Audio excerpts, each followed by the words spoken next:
All right, guys, welcome to another edition of Let's Go Brandon Green. Today here we have on the show is Dua Aly of Liberated You.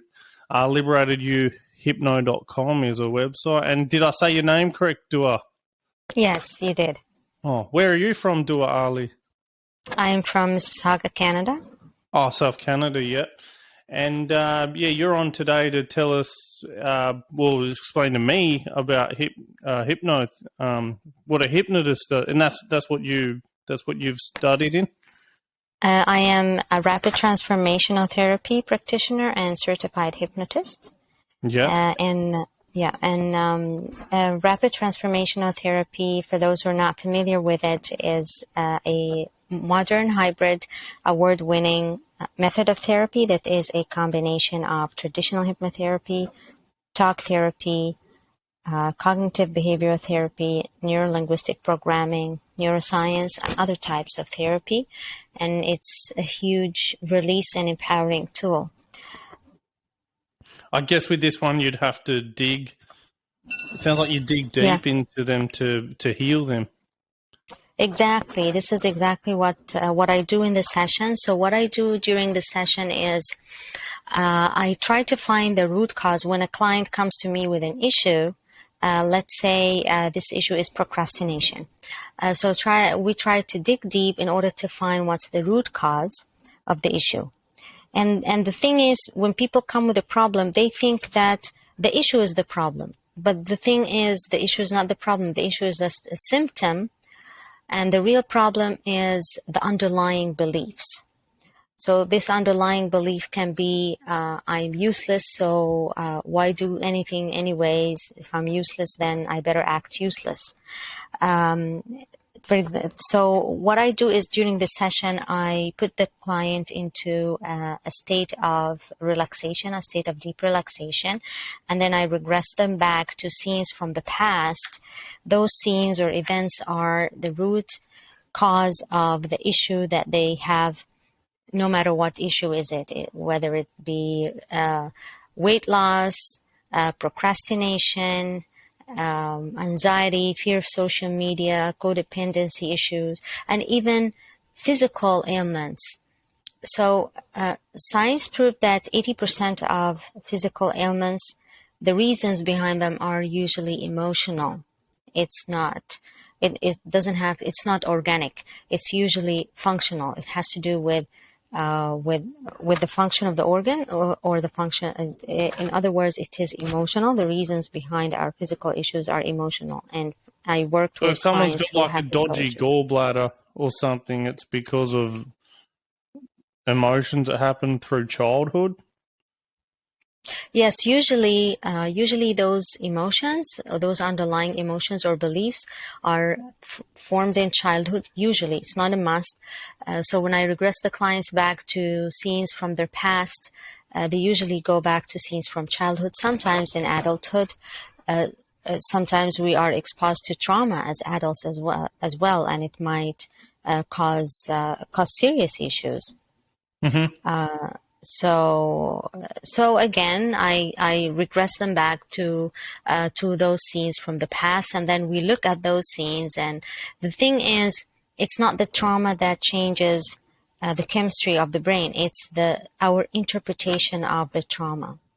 So we look at the interpretation that the client formed about the trauma or about the event, and we work that out.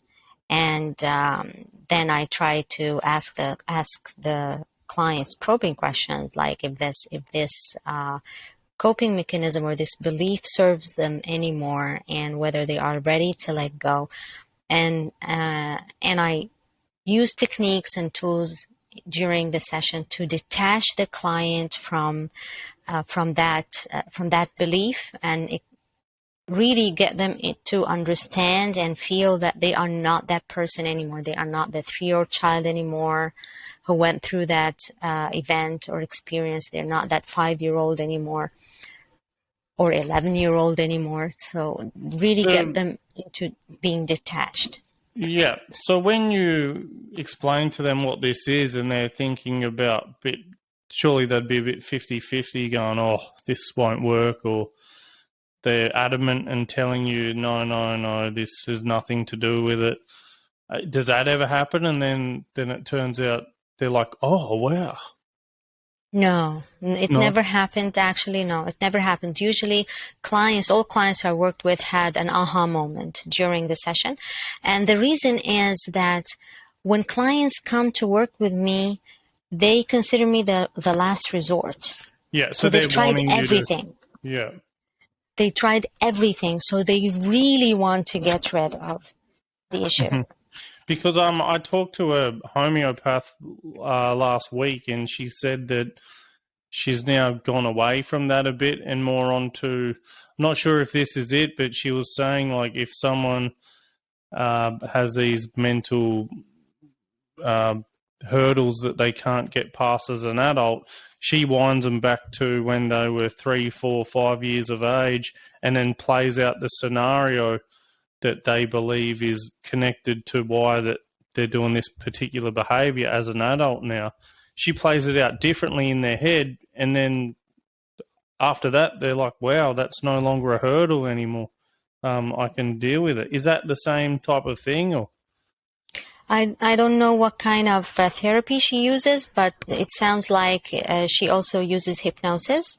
There are different types of hypnosis out there, but and rapid transformational therapy or a rapid transformation therapy practitioners, we do use hypnosis.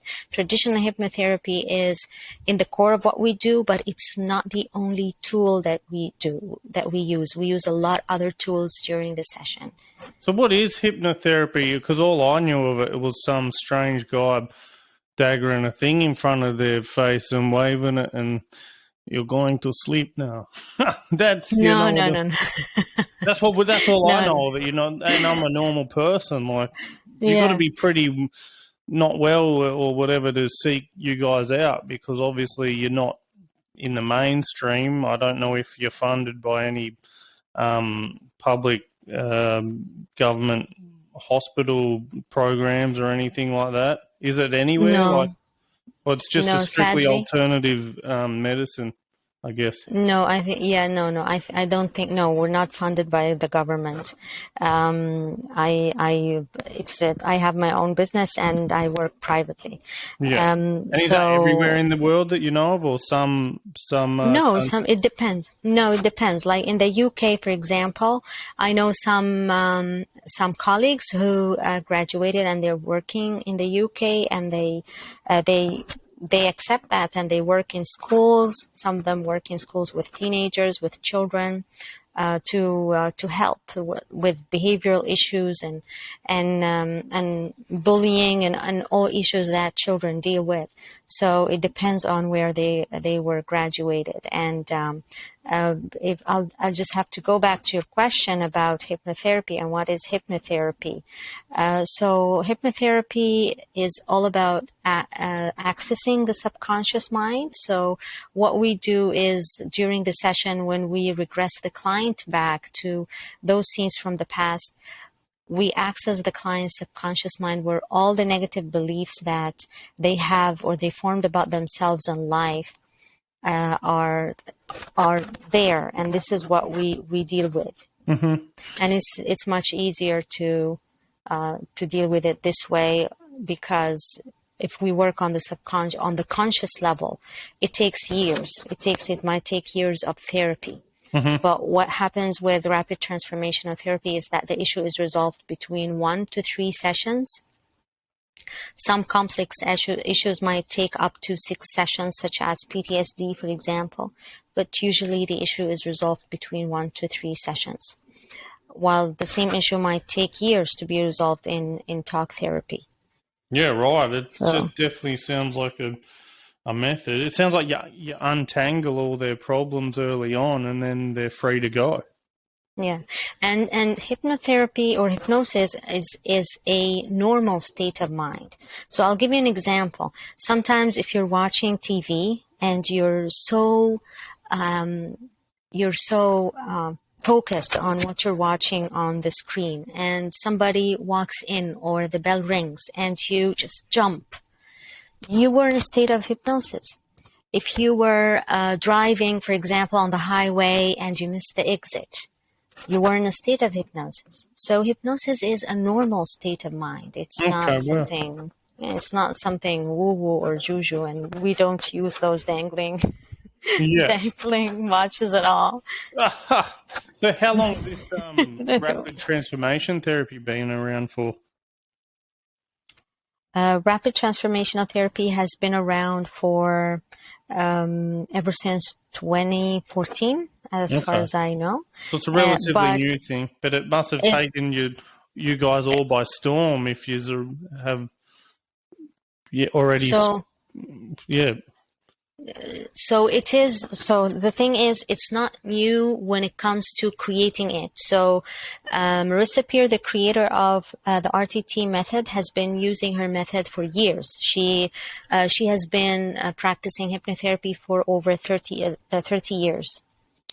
But she started to teach her method to other therapists and practitioners ever since 2014 or earlier than that. Yeah.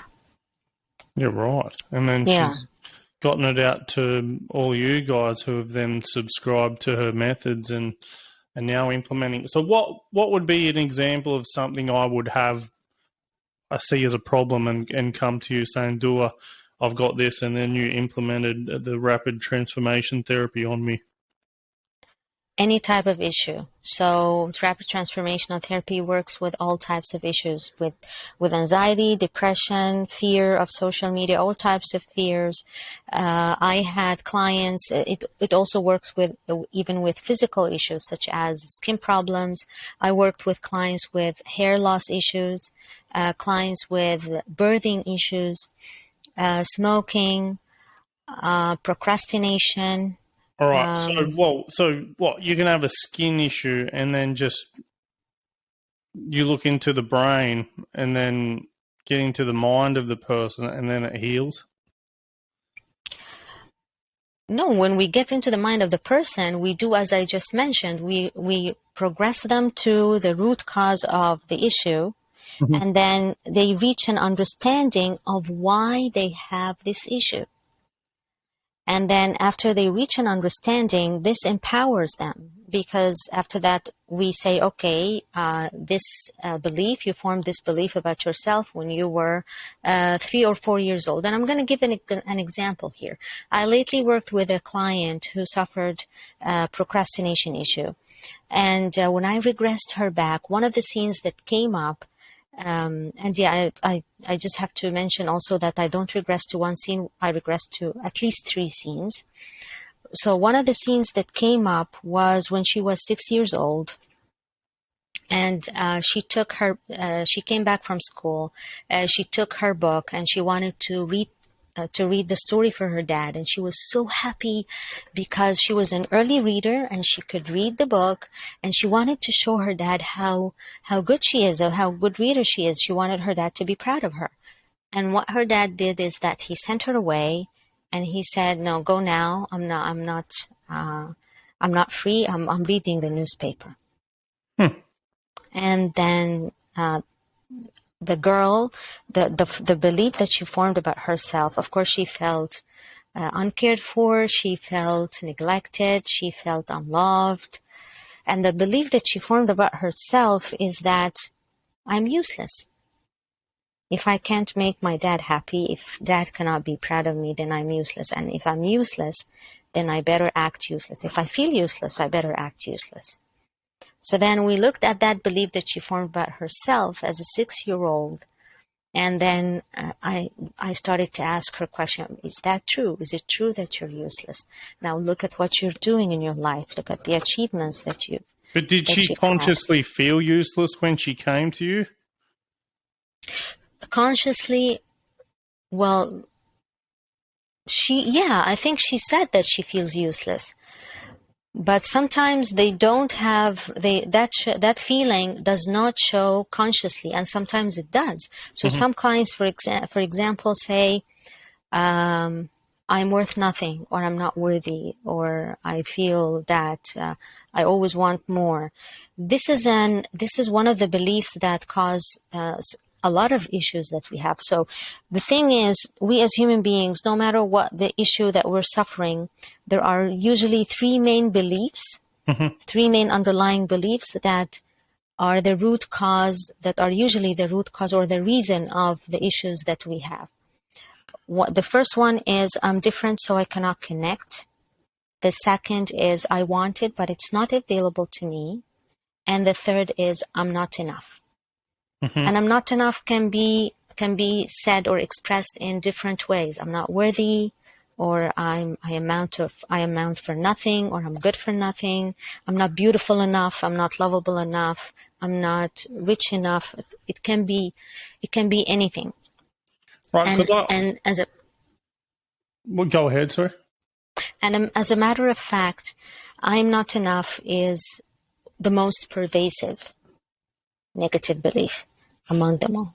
Right, because I would have something which I've seen in the last few years, that I know how to do everything and be at the top of my game, but I just like to, like, I don't do it. Like, I can mimic what other people are doing in my industry easily and probably better than them all. But here I am mucking around starting like a podcast for fun. Like, I don't know. It's like I'm scared of success, or I don't want to be successful, even though I could be. Like, but I just like to, yeah, I don't really, yeah, it's like weird. Like, I know everything what to do correctly, but yeah, if you seem the stuff that I do, it's just crazy. But then again, I'm not like, I don't really care about money too much. Like, I don't have that greed element to go with it, I guess, which is weird because everyone is in business to make money, whereas I'm just satisfied with enough, I guess. Yeah, I guess I worked out the hedonic treadmill early on and was like, stop being part of the rat race or something. Yeah, I don't know. But well, I would say that it's really good to be yourself. yeah, You don't have that's to. it. Yeah, you don't have to. You don't have to care about. You don't have to care about what other people care about. Yeah, which is they all seem to care about the same thing. All humans. It's like become greedy and become better. It's everyone, I guess, wants to be better, but this whole money thing of it is too much weight on everyone. It's crazy. Yeah. Well, that's what I've noticed. So, and you've been using this quite successfully, this rapid transformation therapy. Yes, yes, it works really. It works really well with all issues. And as I just mentioned, I remember one of my clients told me she took a codependency. She took a session with me on codependency issues, and after about a month of the session, she mentioned that I took one session with you, and it was equal the work that I've done for about 3 or 4 years of talk therapy. Wow. So it's really liberating and empowering, and it saves people a lot of time. And the thing is, what I like about it is that it provides clients with fast track practical tools to rid them of the issue. And the thing is, we as human beings, we have a lot of issues.